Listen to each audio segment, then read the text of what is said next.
Hello, everyone, and welcome to Molehill Mountain, episode 428. I'm Andrew. Welcome. My sister and I finally exchanged holiday gifts. We recorded it, we posted it online, because surely the world really cares what the hell the Eisen kids give each other for Christmas. But if you are one of those few folks who do, you will have seen that one of the things, excuse me, one of the things that my sister got me was a new shower head with an extendable arm. I'm not super tall. I'm about 6 foot, but I'm not like basketball player tall. I'm not 6'6". I'm not a giant. I'm slightly taller than average, but I'm not huge, right? And yet, when I stand in the shower stall, the shower head is about even with my face. So it's just spraying straight on my chest. So if I want to wash my hair, and I do, I have to hunch and duck under the shower head to wash my hair. So my sister bought me a new shower head on the end of like a foot-long arm. So now the shower head is up high, and I can actually stand fully upright under the shower, washing my hair and doing the whole, commercial thing. Pretend I'm actually washing my hair in slow motion for some reason. Now, here's the odd thing. I've had this, I think we recorded that Tuesday. So I've only had the shower for a couple of days. So I've only used it a couple of times. I have a feeling, I'm not hooked on it or anything, but I do have a feeling that it is going to take me quite some time indeed to get over the habit of hunching and ducking to wash my hair.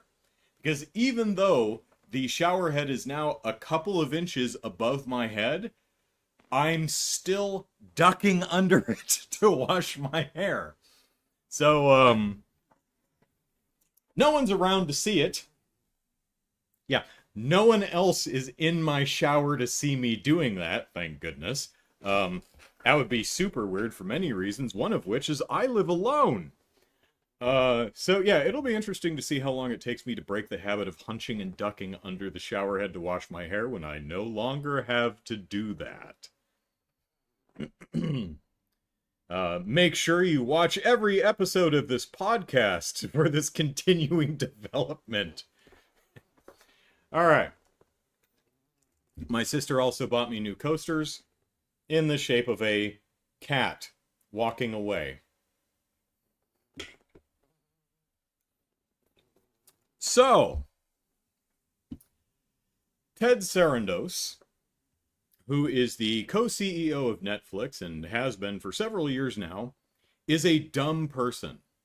Which is not surprising. He's rich. I don't know if he was always dumb and became rich through unscrupulous means, or if being rich makes you dumb. But Ted Sarandos, every time he opens his mouth, he reveals that he's just genuinely a dumb person. Not unsuccessful, but dumb. Well, recently he said something pretty dumb about movie theaters, saying that they were outmoded. In other words, they're going the way of the dodo, blah, blah, blah, blah. That was a dumb thing to say because it's obviously, clearly, backed by empirical data, not true. Right? It's kind of along the lines of what gamers often face in the gaming sphere of popular publishers dictating what genres of video games are and are not popular. There was a good deal of time where the industry asserted that nobody likes survival horror games. And their evidence was, well, look, no one's buying the survival horror games that we're not producing.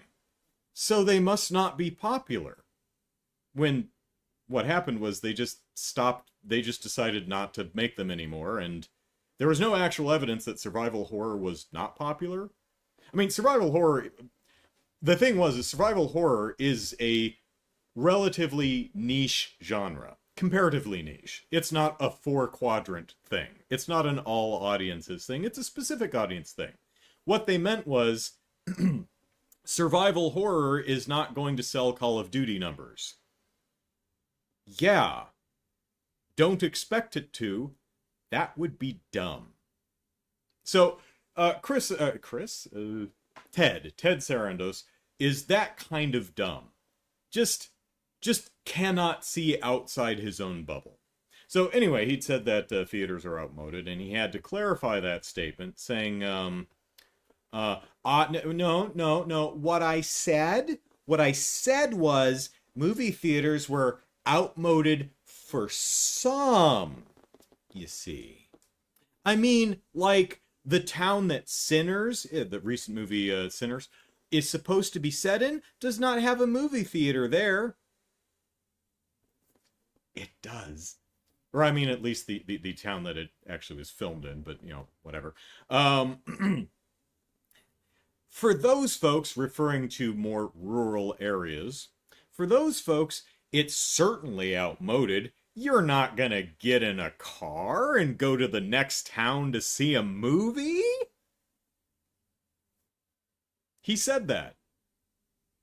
He said that people who live in more rural areas are not going to get in the car and drive to the next town over to go see a movie. That's a dumb thing to say. Because it's wrong. Which you could just ask people who live in rural areas. And most of them, a good number of them would say, hey, do you go to the movies? Yeah, we got to drive into Hopkinsville to see them. There's the little theater in the Hopkinsville Mall. Sometimes if we want to see a specific movie, we have to drive all the way to Clarksville. I mean, we never have to go as far as Nashville, but yeah, we don't have a movie theaters here in Cadiz, Kentucky. So we do have to drive an extra 20 minutes down the highway to Hopkinsville, or an extra 40 down the highway to Clarksville. But that's not a huge deal because just getting into Cadiz from our house is about a 15-minute drive. If we want to go anywhere, if we want anything that's not at the local grocery store, in like the Dollar General and the smaller grocery chain that's in Cadiz, unless we're getting like milk and Triscuits, if we want like to buy a toaster or something, we're going to need to go to Walmart, and that's in Hopkinsville. That's a 40-minute drive. People who live in rural areas drive further to get to the stuff they need, whether that's necessities or entertainment. But Ted Sarandos doesn't know that because he genuinely cannot see outside his own experience, because he's an idiot. He goes on to say, but my daughter lives in Manhattan. I don't know if you know American geography at all, but Manhattan, not a rural area. She could walk to 6 multiplexes and she's in the theaters twice a week. Not outmoded for her at all. Well, right, dude. But yeah, people who live in rural areas will still go to the movies. Maybe not as often because, yes, it is often not as convenient, but people still go to the movies. Shit. People come from all over the world to go to Disneyland. It's not like, I mean, no one's ever going to drive the next city over to go to Disneyland. Dude, people come from other countries to go to Disneyland. Yes, people will travel for their entertainment. Suggesting that they don't or won't just tells me that you don't know what the hell you're talking about and probably shouldn't be in a position of power making decisions that affect other people. Stop being dumb, Ted. Being dumb is dumb. So stop it, Ted. So that's Ted. You have to wonder if Ted has any semblance of self-awareness, gets like embarrassed by revealing his ass every time he opens his mouth. Like me, I have to take off my pants to show you my ass. Ted is amazing. He can show you your ass simply by opening his mouth. That's impressive. I do not know how that works anatomically, but Teddy boy, he pulls it off. And the article that I saw, by the way, which was at AV Club, citing I think a New York Times article, has a picture of him being real cozy with David Zaslav. Probably another incredibly stupid, horrifically incompetent studio head. Well, he Warner Brothers. The guy's only been there like 3-4 years now, and has absolutely fucking destroyed Warner Brothers. Yeah. Oh man. Rich people. God damn. All right. So, Tomb Raider. I spoke a few weeks ago about they're making some more Tomb Raider games. Finally. The last Tomb Raider game was Shadow of the Tomb Raider, and that was like 20, I don't know, 17, 18, somewhere around there. It's been a spell. Hell, the last Uncharted game was around that time too. And I like those games. I miss that kind of game. But they're making a new Tomb Raider this year and a new Tomb Raider next year. Unless they're delayed.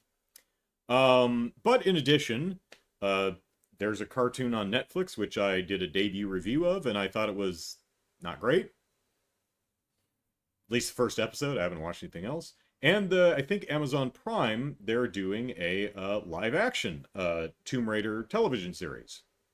And here is the actor playing Lara Croft. There she is. That looks like Lara Croft. Classic outfit. She's got the greenish top and the guns and the hair and the glasses and the shorts. Yeah, that looks like Lara Croft. I bring this up because I've seen a lot of chatter on the internets about some people look at that picture and say, "Oh man, this show looks great." Some people look at it and, "Oh man, this is gonna suck," which I think is odd. I mean, everyone's welcome to have an opinion on, what the costume looks like. Hey, Chaos, that's fine. I have opinions on the costume. I think it's fine. It's certainly a throwback to the original outfit, the shorts and the tank top, which, I don't know, I kind of like the more modern, slightly more realistic Lara. The one who knows, if she knows she's going to be mountain climbing, she's going to wear some thicker pants so she doesn't scrape the shit out of her knees. I don't know. I prefer that design aesthetic more, but, whatever. That's clearly Lara Croft. My point is, that doesn't tell you anything about the actual show. Like, the show could be good, the show could be bad, it has nothing to do with the costume. There have been a couple Tomb Raider movies, and none of them, in my opinion, were very good.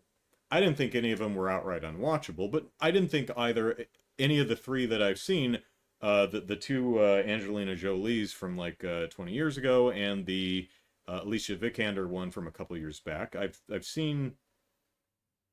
Did I see the Angelina Jolie sequel? I know I've seen at least part of it. Didn't stick around very well. But the movies weren't mediocre because of what the actors looked like in the costume. The movies were mediocre because they're just kind of mediocre movies. And again, that doesn't mean don't be excited by cool costumes that look like your favorite character from the source material. That's like, ooh, cool, she's wearing the red glasses, yay! That's perfectly fine. That doesn't tell you anything about the quality of the show, though. I just always find it slightly odd that some folks will make that leap from, ooh, the costume looks this way, therefore the movie or show will be X. It's like, I mean, no? That's a production photo. We haven't even seen a trailer. It's the same thing with the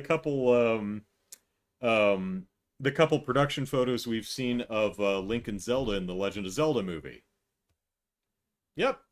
Looks like Link and Zelda. Breath of the Wild, Tears of the Kingdom era Link and Zelda. Standing out in a field. Looks like they're out actually on location instead of in front of a green screen, so that's nice. That's encouraging. But again, we haven't seen anything of the movie. That doesn't really tell. I guess if the tangible details are the most important part to you, not you specifically, but just one in general, then yeah. I guess if I insist, all I want is Laura to wear the shorts, the tank top, and the red glasses, and have two guns, one on each hip. As long as I have that, everything else is secondary. Okay, I mean, if that's the case, cool beans, but I don't know, it's not how I operate. But I like Tomb Raider, hope the show's good. Um, and I hope she doesn't skin her knees climbing a mountain. Of course, if it's gonna be kind of odd if the are they taking the visual design language from the early core games, but use the action set piece standards of the more modern series, where Laura is constantly falling off of stuff and things are collapsing around her and she's constantly sliding down the side of a hill or falling off a mountain or getting impaled on shit. That might be a really weird juxtaposition. It's like, oh God, her legs are like hamburger. It's like she scratched her legs with a cheese grater. Oh, I don't know. I'll check it. I'll probably do a debut review for the first episode of the Tomb Raider show whenever the hell it comes out.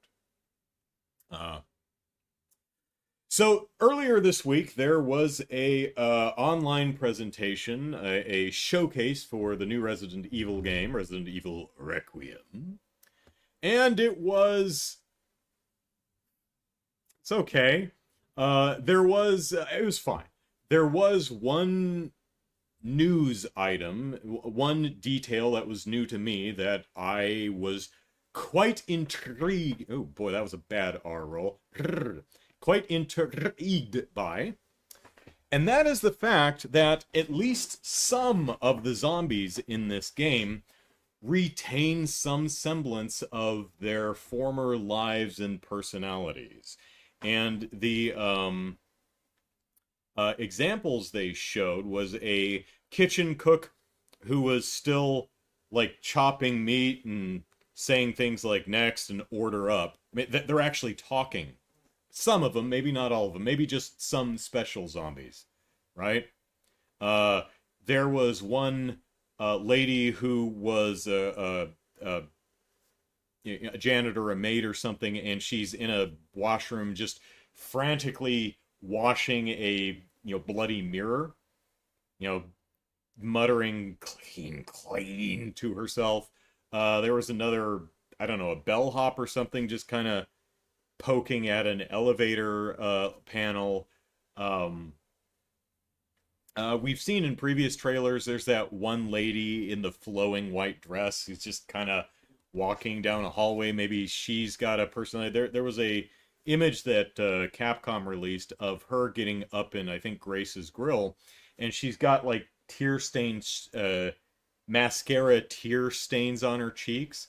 And one thing I noticed in the footage is some of the zombies, their facial expressions look pained, haunted. So, are we in some cases going to be empathizing with the zombies? Are we going to feel really bad shooting them? Is that a deliberate design choice to try and encourage a more stealthy approach? Like, oh man, it sucks that this happened to that person. They were probably really nice, just minding their own business, doing their thing, getting by in life, and got zombified. I don't want to kill them.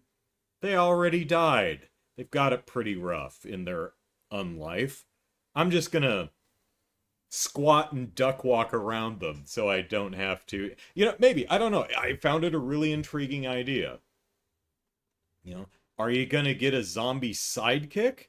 Is there gonna be like one zombie that's just really not interested in eating you and is maybe just like kind of interested in you, not in a meal, but just kind of just curiously follows you around and maybe helps you out at some point?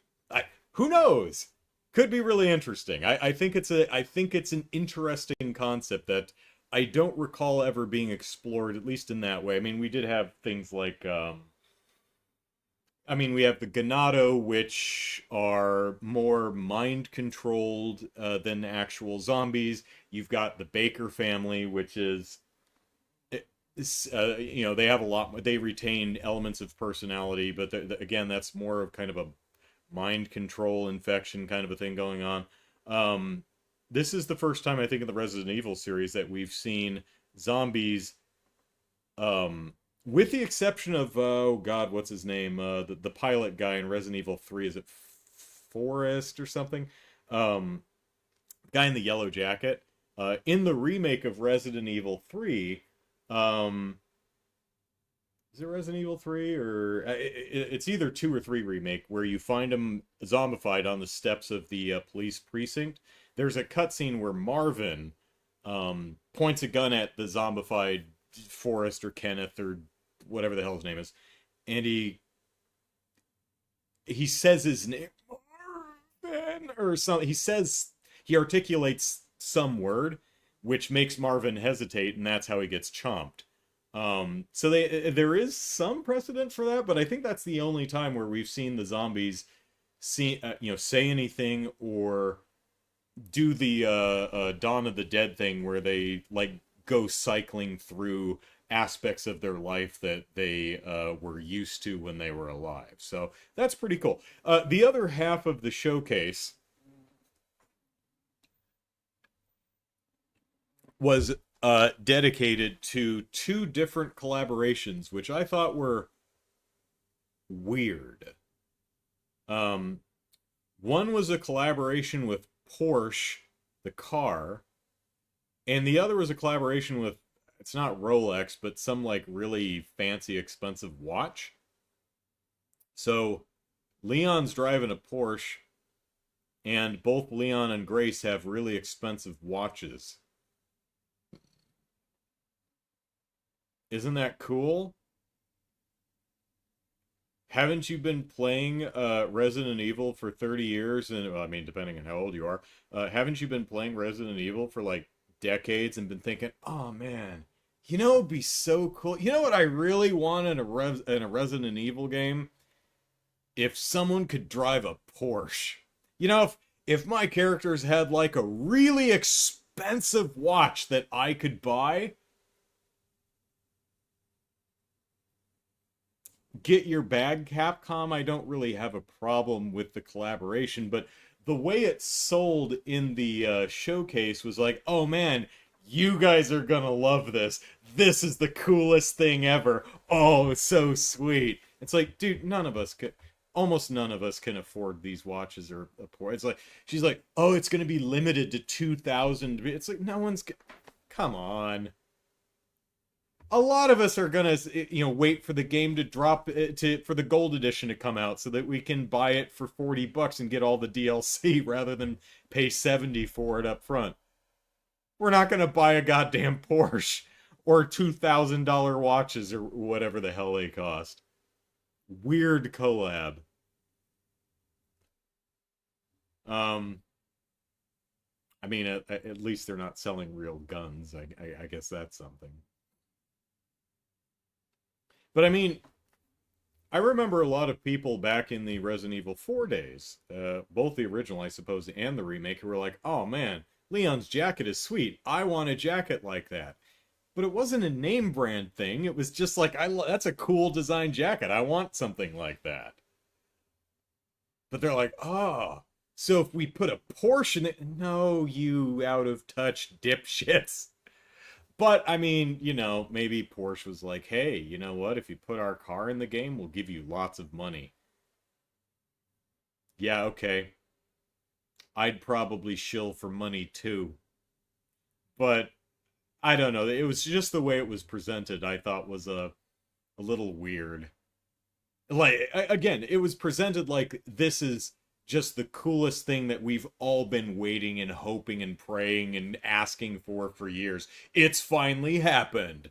The matchup of the century, Resident Evil and Porsche, the two great tastes that go great together. It's like, what? No one wanted this. I'm not saying don't do it. I'm not saying there's no value. I'm not saying there aren't a few wealthy people out there who will think it's really cool. Totally fine, but I mean, that's like if Legend of Zelda did a collaboration with Crocs. It'd be like, now you can finally put Link in a pair of ugly shoes.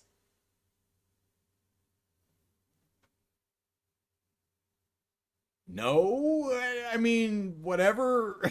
you know, I like dressing up Link in stupid outfits as much as anyone else, but yeah, no one was asking for that. And Crocs, so far as I know anyway, are affordable for many more people at least than a goddamn car. A really, really expensive car, too. Um, I guess those government salaries in the world of Resident Evil are paying pretty well. Leon drives a Porsche, and both got really expensive watches.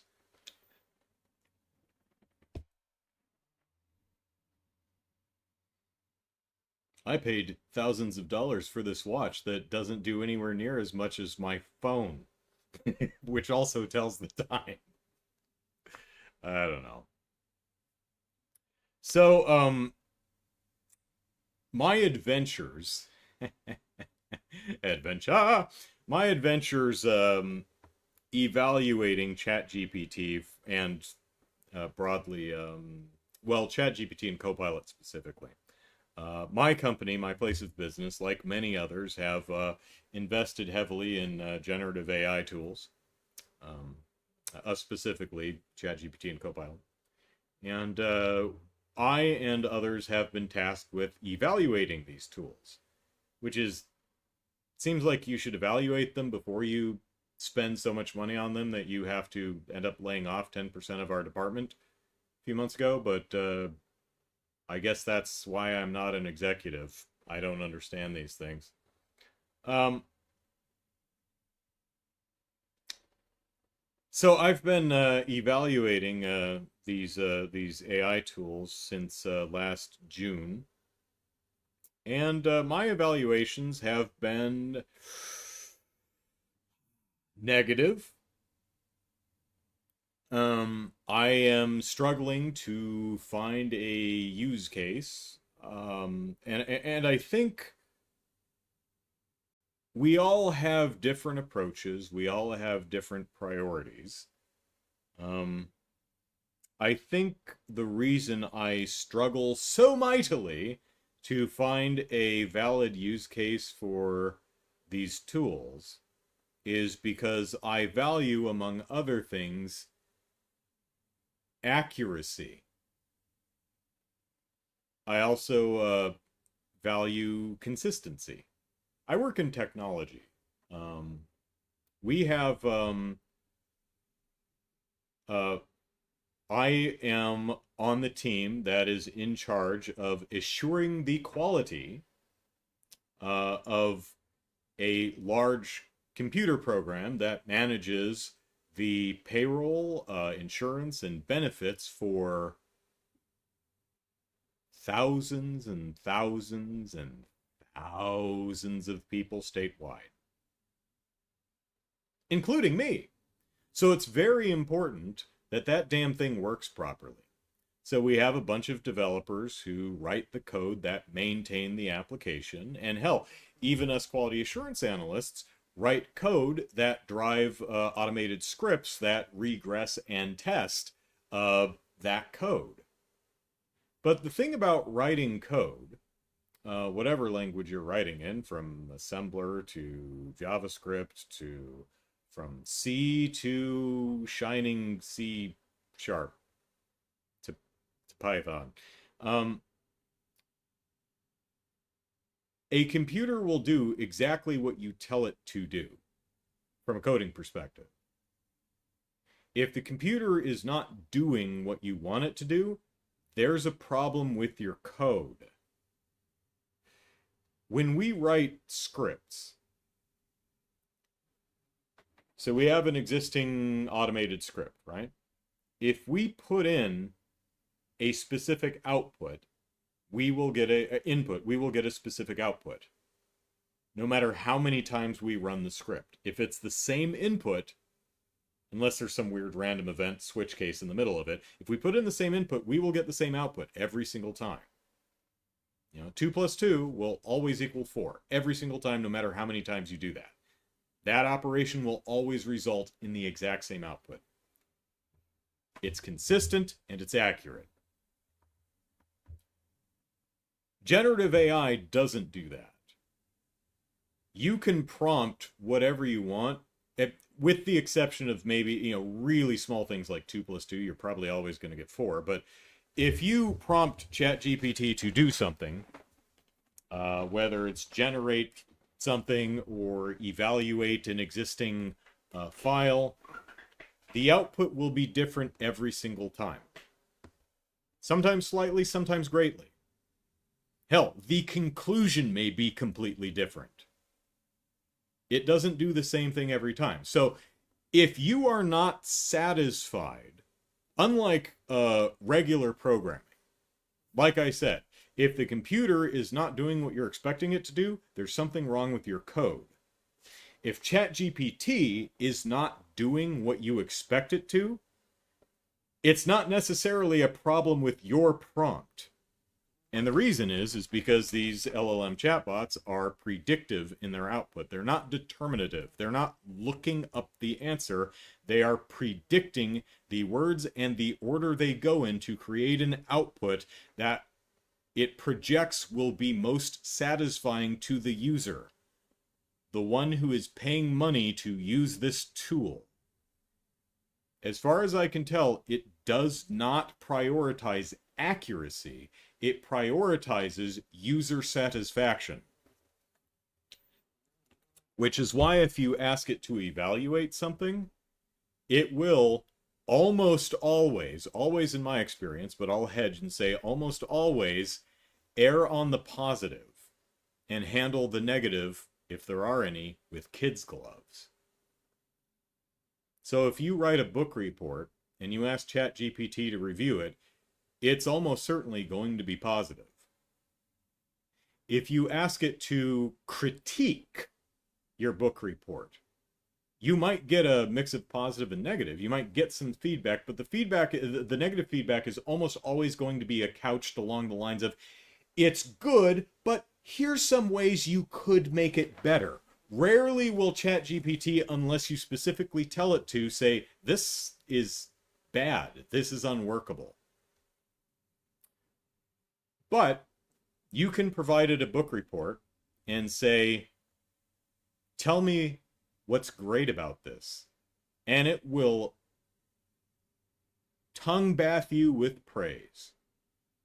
But you can give it the same book report and prompt it to tell you why it's unusable garbage, and it will tell you it's unusable garbage.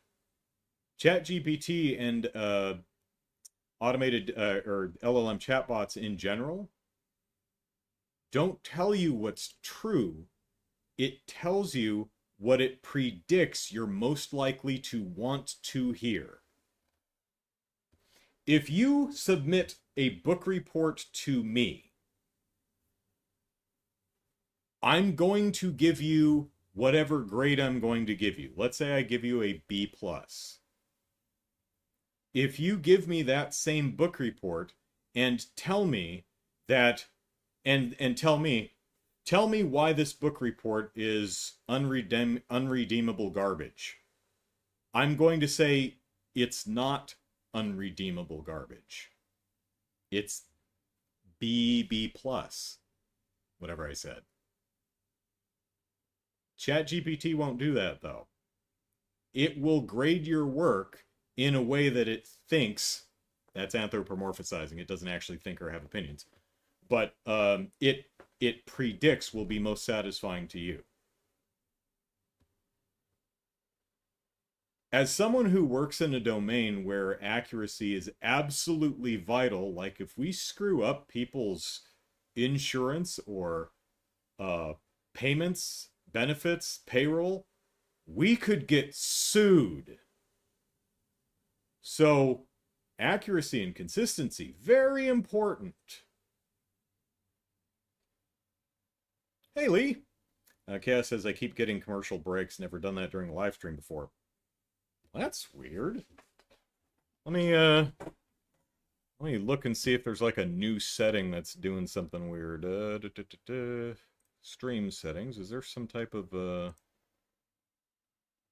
because I have like ads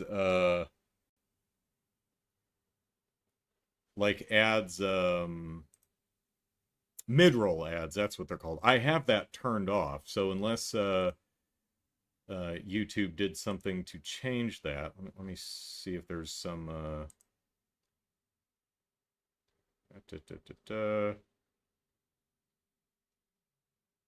turn that shit off. I don't want that.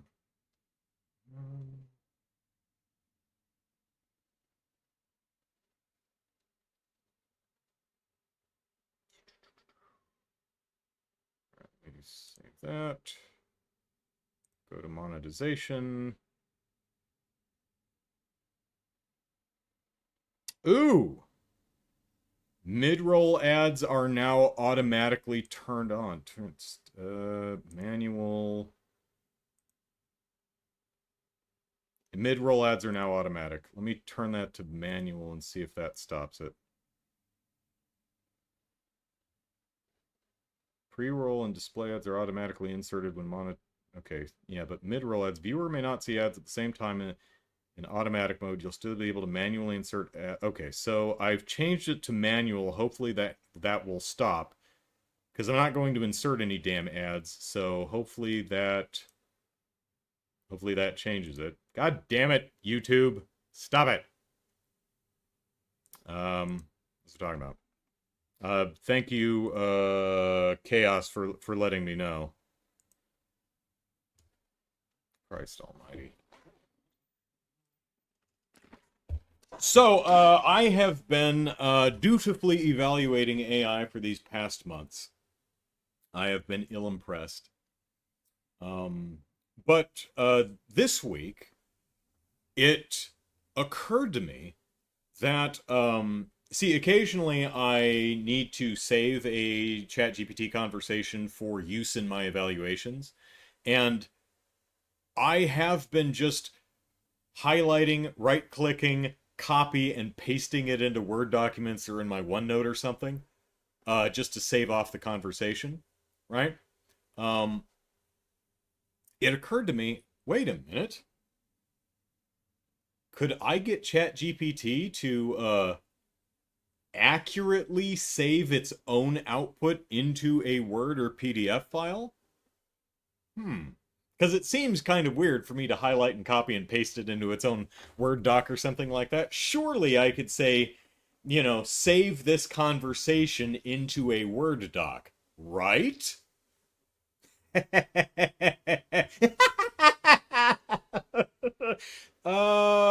Yes. Yes, it can do that. Can it do it accurately or consistently? No. No, it can't. Like, at all. So, I generated an output. And I said, I think what I did was I uploaded a file and I said evaluate. And it evaluated the file. And I said, you know, save this output into a Word document. And it did. I have saved this output into a Word document. Here's a link to it. I click it, it downloads. I open it up to check to make sure that it saved the to make sure that the contents of the Word document that it created are actually the output that it just outputted. And you will be unsurprised to hear that it was not.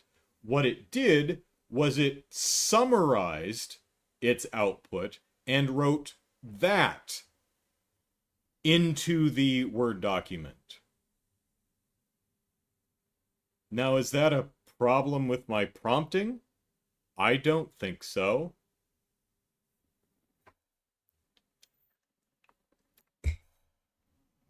So I reprompted it, clarifying that I wanted the output saved to a Word document, and I wanted it word for word, verbatim, words and formatting identical. And so it said, "Oh, okay, yeah, sure. Here's the word for word transcription of this output saved to a Word file here. Clicky, download, open." Okay, well, I'm looking at the two side by side. All right, that looks the same. Oh. Oh, these aren't the same. What it did this time was it paraphrased its output and saved it into a Word doc.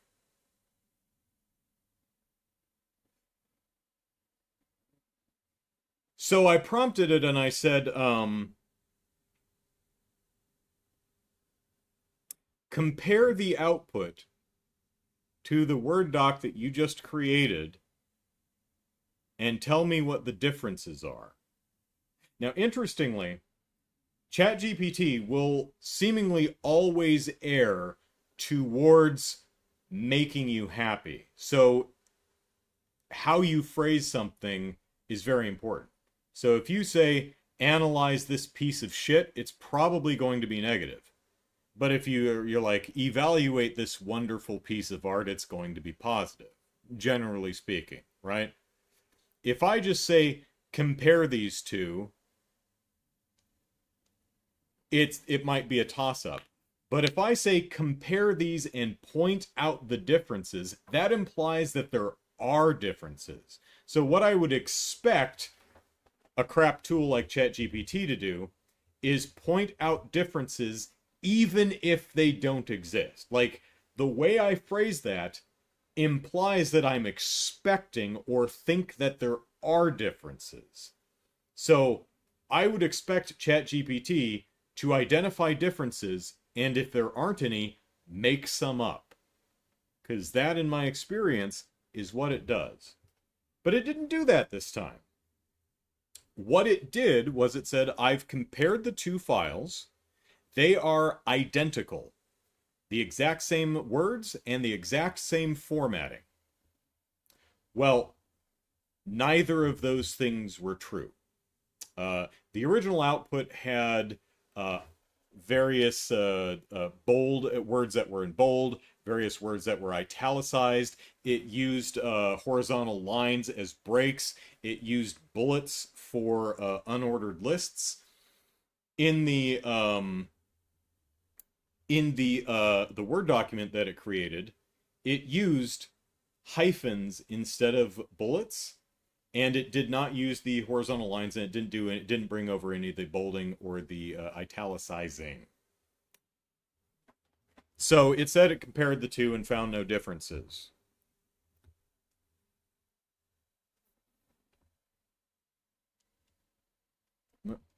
Come on, mouse. Come on, mouse.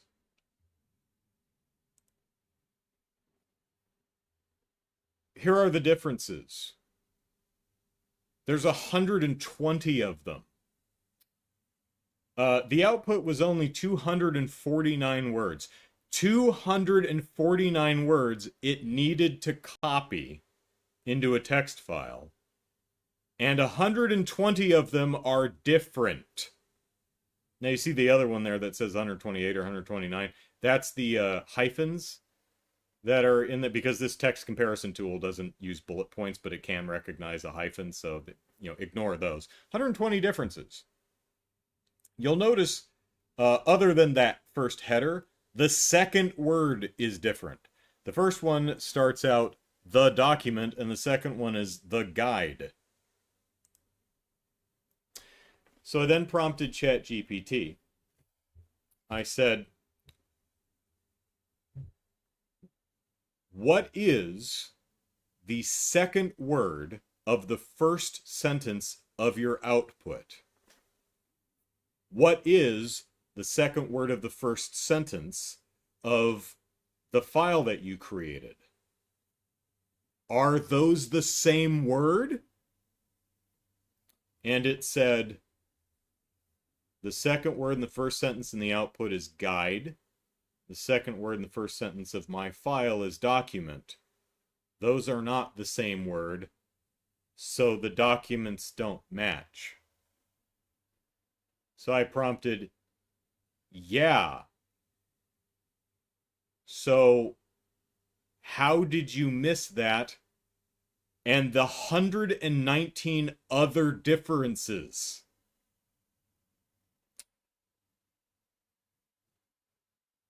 Its output said,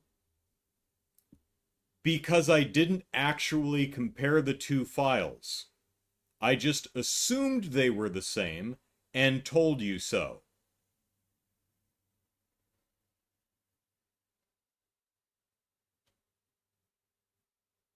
Now here's the funny thing about that.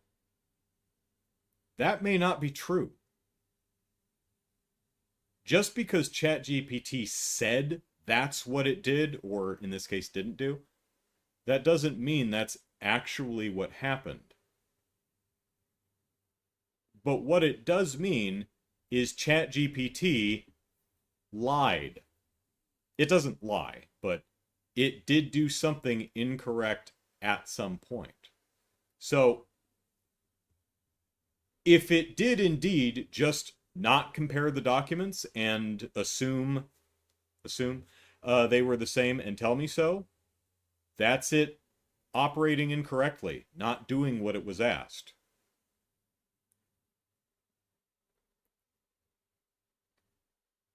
But if it actually, but if that's not true, then what it means is its comparison broke. It somehow compared the two documents and couldn't tell they were different. Or somehow didn't compare the right documents. So, no matter how you slice it, ChatGPT was wrong. And this is a consistent problem.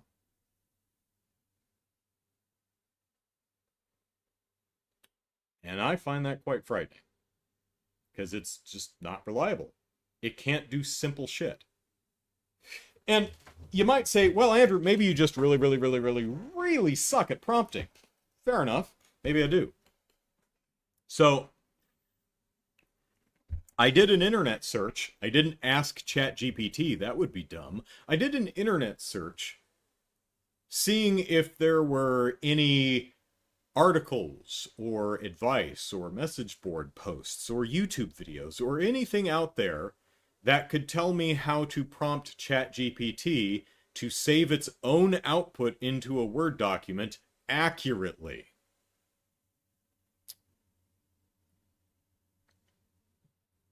Every single article I read suggested copying and pasting it into a Word document yourself. There was not a single one that recommended a way of prompting ChatGPT to at least occasionally get that correct.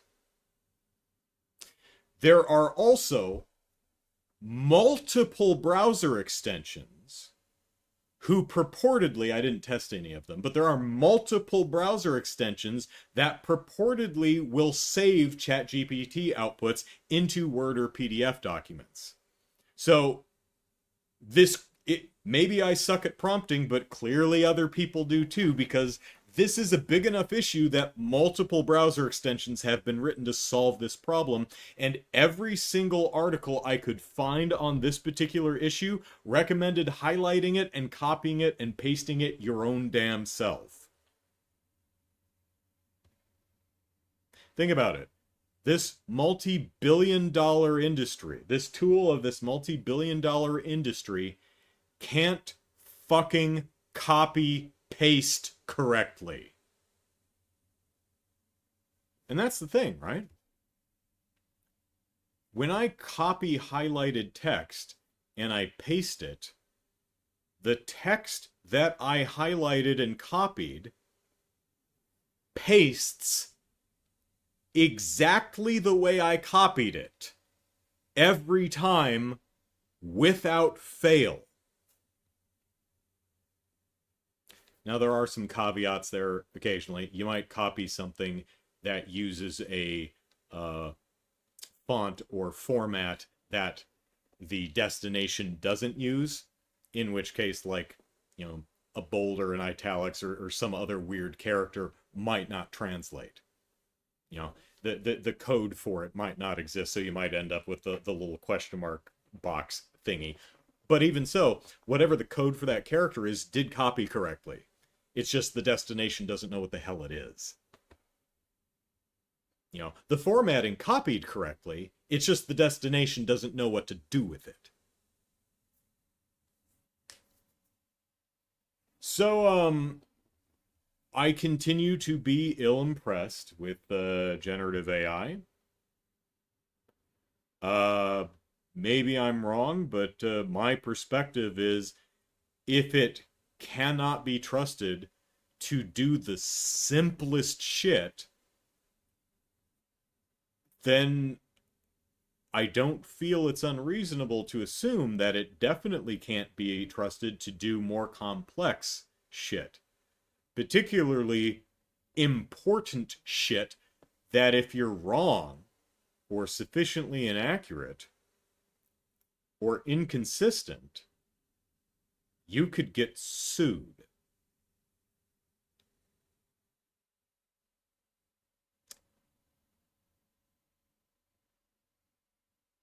Have any of these evaluations changed any minds? So far as I'm aware, no. My words appear to be falling on deaf ears. Well, I have yet to meet someone who disagrees with any of my observations. And what I mean by that is I've never met anyone, a work colleague, who has pushed back against anything I've said. I've never heard a single one of them go, really? That's not my experience. They always agree with me. They're like, I've seen it hallucinate. Yeah, I've had to just prompt over and over to try and get it to do what I want. And yeah, I've had, it's like, so I don't think I'm crazy. I don't think my experience is singular. Because again, everyone seems to acknowledge that all of my observations are things they've observed too.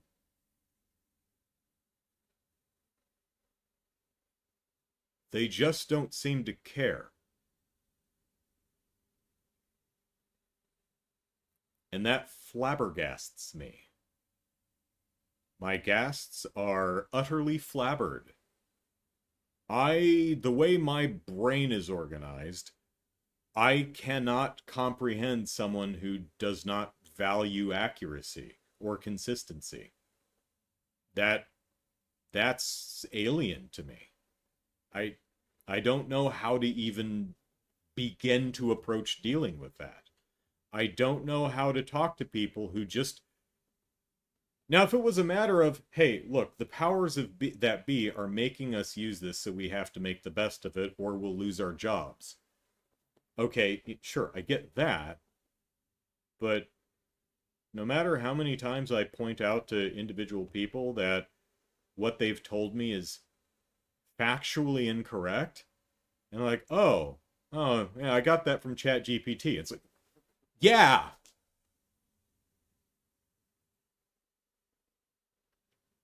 I've had people like we're next week we're going to be evaluating if ChatGPT can be used in a specific way. And the argument this week for setting up the work session next week is ChatGPT can do this. So we want to make sure that we can develop a workflow that takes advantage of that. How do we know that ChatGPT can do this? oh, because ChatGPT said it could do this.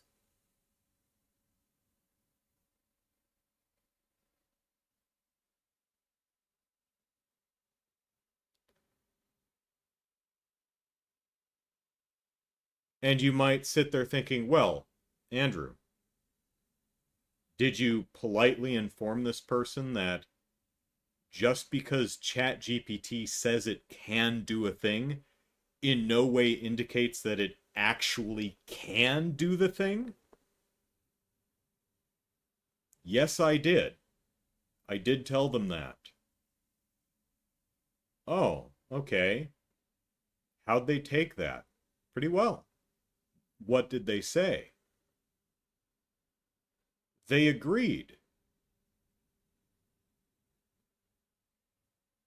So what happened then? Nothing.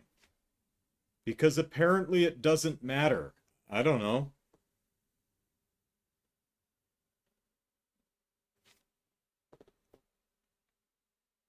I mean, that's like, I don't know. Well, I mean, the chronic liar told me this, so I mean, it must be true, right? Well, no. Your source is a known source of disinformation, so no. It doesn't mean it can't do it, but it certainly doesn't mean it can't. You can't just be, you can't take ChatGPT's word for anything. I've demonstrated this over and over. Again, I want to be clear. ChatGPT saying something doesn't mean it's wrong, but it also doesn't mean it's right. You have to verify that it's correct because it could be either. And it's not like, it's right 99.99 whatever percent of the time. No, it's kind of like flipping a fucking coin. Unless you're asking really short, really simple stuff that almost no one anywhere would contest. Like 2 plus 2.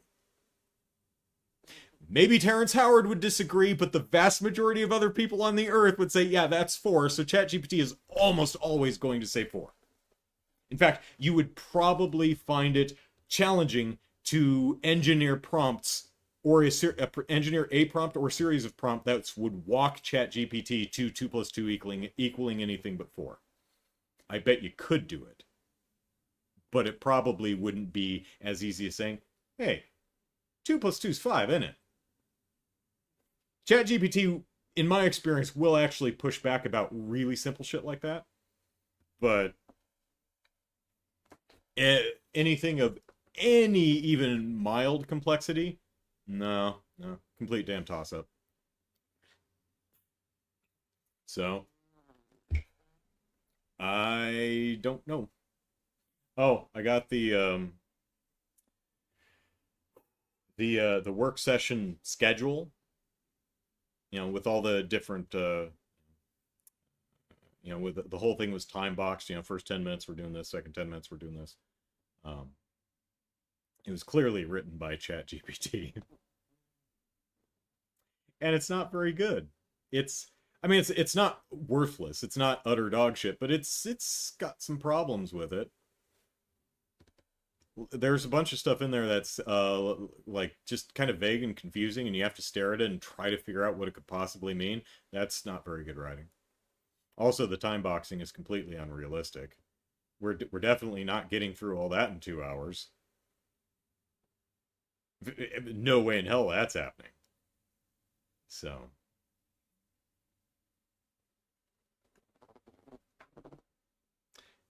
I think probably one funny thing I see with ChatGPT is you'll say, "Hey, generate this work product for me," and it'll do it, and it will usually follow up with something like, "Hey, if you want me to improve this, just let me ask, or just ask me."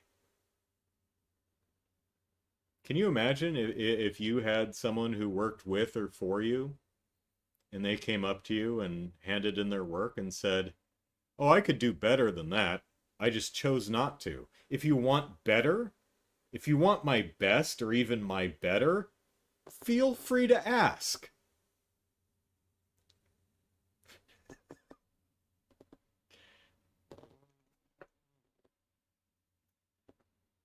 I know I'm anthropomorphizing, but the damn thing is, give me this work product, and it does that. I did it. I could do better than that. If you want me to do better, I totally can. I just chose not to. Just ask me, and I'll do better. So the default is not accuracy. The default isn't even the best you can do. I would expect, if I hand in a work product, unless I am severely constrained by something, or even unless I'm constrained by like budget or time or some other resource, when I hand in my work product, that's the best I can do. I can't do any better than that. If I could, I would. That's my default. I do the best I can with the resources I have. Apparently not ChatGPT. It's like, oh, I could improve this. I hate this so much. I really, really do.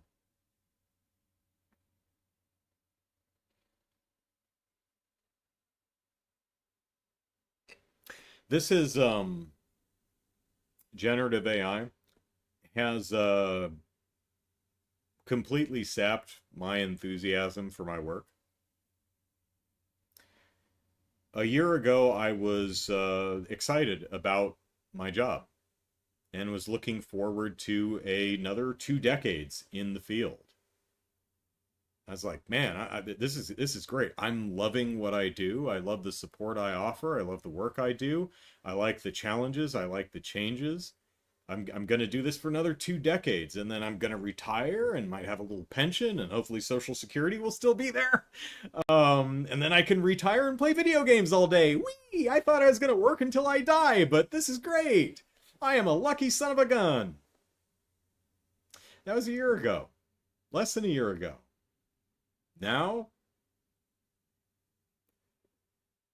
I don't want to do this anymore. I hate to bring it down. I hate being a Debbie Downer, but I've never been a happy person. That's just me. But this is stressing me right out. It's making me seriously unhappy to the point where I no longer have any pride or passion or caring or enthusiasm about my work. I just want to stop. I don't want to do it anymore. Generative AI has these tools have utterly killed my enthusiasm for my work. Oh, boo hoo, right? I mean, I can afford rent and food. Shut the fuck up, Andrew. Yeah, I get it. But it's to the point where I'm like, I'm just going to hoard my money. I mean, I'm still going to do the charity event. I'm not going to hoard my money like that, but I'm going to not spend extravagantly. I'm going to clip coupons. I'm going to wait for games to go on sale. I'm going to live frugally, not going to go on vacation. I'm going to save up as much money as I possibly can so I can stop working as early as I can so that I can just live off whatever meager savings I can muster for as many years as I can until I turn 65, and then I can officially retire and have a much smaller pension than I would otherwise, and a smaller Social Security than I would otherwise, unless if that's still around in 20 years.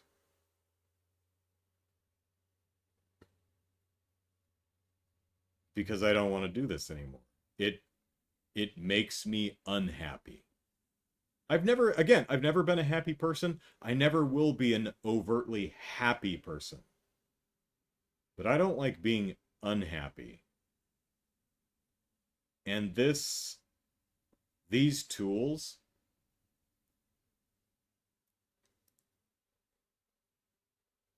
them revealing that, seemingly at least, no one I work with cares about consistency or accuracy, depresses the shit out of me and makes me unhappy. It's kind of like when, 5, 6 years ago, I learned that people, including some very close to me, do not value truth at all. Doesn't matter to them. It's not important. It doesn't factor into their decision making at all. Makes no sense to me. So, that's a fucking downer to end on. Shoot, I don't have anything else in my notes. Let me see. Did I enjoy anything recently? I watched the fourth and probably concluding season of the second Jurassic World cartoon, and I liked it very much. Which is funny because I did a debut review for the first episode of Camp Cretaceous way back when, and I thought it was just thoroughly bad. Fascinatingly bad, but bad. I thought the whole season was bad. But I mean, that first episode was so bad, I stayed up until 2 in the morning watching the rest of the season because it was just so thoroughly, amazingly, fascinatingly bad. And then season 2 started with some stumbles, and then it got better. And then it got good. And then it became something I genuinely looked forward to. And then they did a brand new series of the Camp Cretaceous kids, only years in the future, with them actually grown up and dealing with adult stuff. And there's 4 seasons of that, and I thought it was pretty great too. I really enjoyed it. So, there you go. There's some nice fun stuff. The commercial issue seems to be fixed. Glad that's the case. I guess that's just something I'm going to have to keep an eye on. Until now, the YouTube setting used to be that mid-roll ads had to be selected. Now it looks like they default to automatic. So I apologize about that. I did not realize YouTube made that change. They didn't run it by me. That not only did they not run it by me, they didn't even let me know they were doing that. Could have used a heads up, guys. Oh well. Chaos says, likewise, I've been happy once in my life. That was 16 years ago. Sorry to hear that, man. I like being happy, or at least I like being not unhappy.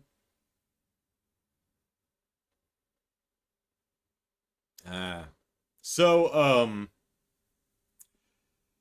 I'm going to, tonight take another crack at the new game, Cold Steel 2 New Game Plus Super Boss. And see if my new strategy is effective. So tomorrow for the Sunday stream, we're not going to do Cold Steel because I want to beat the Super Boss and put out that video so you guys can watch me beat the Super Boss, and then Sunday stream we can continue, we can storm the castle in Heimdall and rescue the princess. Well, princess has been rescued for a while. Rescue our sister. So I'm working on that. Tomorrow for the Sunday stream, going to fulfill a Patreon reward, and we're going to play Claire Obscure Expedition 33. I hear it's quite good.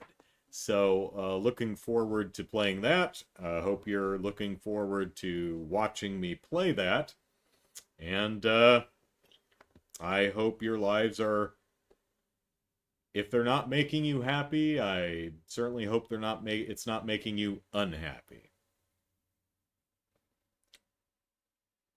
I wish we could hope for better than that. It seems like kind of a depressing baseline, but that's where many of us are, unfortunately. So have a good night, everyone. Hope to see you for the Sunday stream tomorrow. Take care.